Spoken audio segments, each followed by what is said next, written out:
معايشة معاني الآيات وفهمها أعظم سبل تدبر القرآن.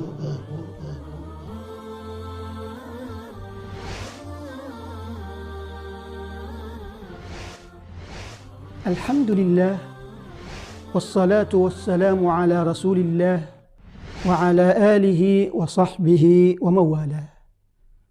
يقول الله تعالى في سورة النساء آمرا عباده المؤمنين بأخذ الحذر من أعدائهم والأخذ بجميع الأسباب التي تعين على قتالهم ورد كيدهم. يا أيها الذين آمنوا خذوا حذركم فانفروا ثبات أو انفروا جميعا. فما معنى ثبات في هذه الآية الكريمة؟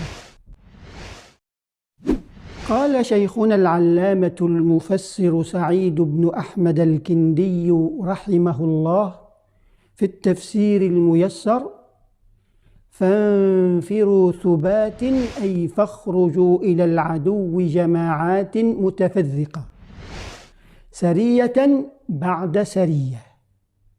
فالثبات الجماعات، واحدها ثبته. أو انفروا جميعا أي مجتمعين. أو فانفروا ثبات إذا لم يعم النفير. أو انفروا جميعا إذا عم النفير.